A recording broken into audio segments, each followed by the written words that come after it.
خاندانی شیعہ ہیں، دادا پردادا سے شیعہ ہیں، وزیر بھی رہے پاکستان کی کئی پوسٹوں پہ، وزارتوں میں رہے۔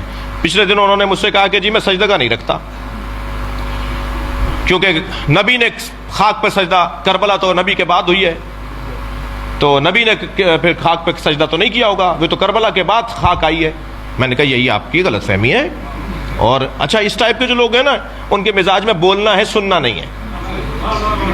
اپنے آفسوں میں بیٹھے ہوتے ہیں، اپنے ماتحتوں کے ساتھ زیادہ رہتے ہیں، تو بول بول کر ان کو اتنی عادت ہو گئی ہے کہ دوسرے بھی چپ رہتے ہیں کہ بھئی انہی کو بولنے دو، تو وہ سننے کے تو عادی نہیں ہے۔ تو خدا کے لیے اچھا الحمدللہ اس وقت ہماری یہ پوزیشن بھی ہے کہ پاکستان کے جرنل، پاکستان کے وزراء، پاکستان کی شخصیات، تھوڑا سا دل ان کا ہمارے اوپر آیا ہوا ہے، تو ہم بھی اپنا کام پورا کر رہے ہیں۔ تو وہ کہنے لگے جی میں سجدگاہ نہیں رکھتا۔ تو میں نے کہا آپ شیعہ نہیں ہیں؟ کہنے لگے شیعہ ہوں، کھلا شیعہ ہوں، عزادار ہوں، ماتمی ہوں، گھر کی عزاداری ہے، خاندانی عزادار ہوں، خاندانی شیعہ ہوں، سجدگاہ نہیں رکھتا۔ میں نے کہا کیوں نہیں رکھتے؟ کہنے لگے نبی نے کس پر کیا ہوگا سجدہ؟ میں نے کہا خاک پر۔ کہنے لگے کربلا تو نہیں تھی؟ میں نے کہا کربلا تھی، کربلا تو حضرت آدم کے زمانے سے ہے، کربلا کی زمین پر تو حضرت آدم کو اللہ نے بھیجا، حضرت نوح کو بھیجا، حضرت ابراہیم کو بھیجا، ہر نبی کو کربلا بھیجا، اور ہر نبی کا ایک قطرہ صحیح کربلا میں گرایا، ٹھوکر لگی، سر پھٹا، گھٹنا چھلا، پیر کے انگوٹھا چھلا، خون کا ایک قطرہ ضرور نکلا ہے ہر نبی کا۔ اور جب وہ پوچھتے تھے یا اللہ ہم سے کوئی خطا ہوئی ہے؟ کہ نہیں خطا نہیں ہوئی، حسین کا خون یہاں گرے گا، تمہارا ملا رہا ہوں۔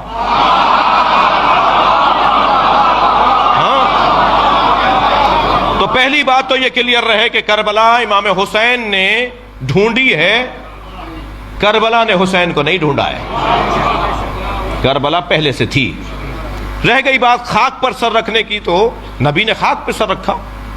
صحیح بخاری کی روایت، صحیح مسلم کی روایت، وَجُعِلَتْ لِيَ الْأَرْضُ سُجَّدًا، اللہ نے میرے لیے خاک کو سجدگاہ بنایا ہے۔ یہ صحیح بخاری کی روایت، صحیح مسلم کی روایت۔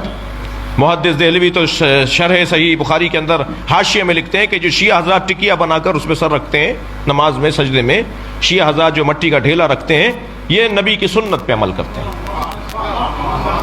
جی ہاں، صحیح بخاری کی شرح میں لکھا ہوا ہے کہ شیعہ نبی کی سنت پہ عمل کرتے ہیں۔ تو خاک پر سجدہ تو سرکار بھی کرتے تھے۔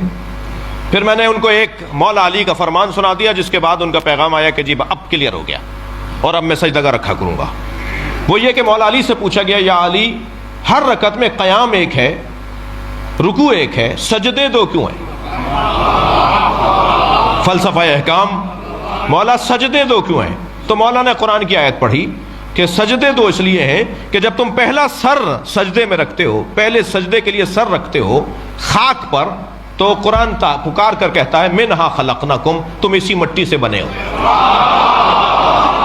اور جب دوبارہ سر رکھتے ہو تو آیت آگے بڑھتی ہے وَفِيهَا نُعِيدُكُمْ، اسی مٹی میں واپس جاؤ گے۔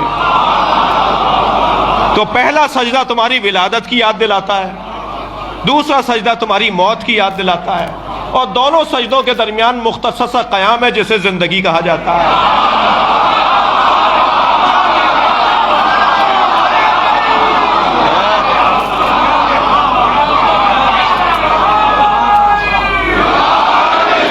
بہت شکر گزار ہوں۔ بس ایک جملہ میرا بھی اس میں، مولا کا فرمان یہاں رک گیا، یہ جو دو سجدوں کے درمیان مختصر قیام ہے اسے زندگی کہتے ہیں، جو استغفار پر مشتمل ہے۔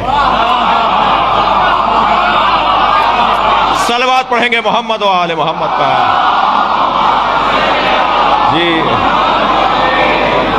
جی مولانا، پہلا سجدہ ولادت کی یاد، دوسرا سجدہ موت کی یاد۔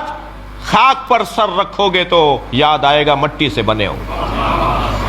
مولا علی نے فلسفہ بیان کیا، خاک پر سر رکھو گے تو یاد آئے گا مٹی میں واپس جانا ہے۔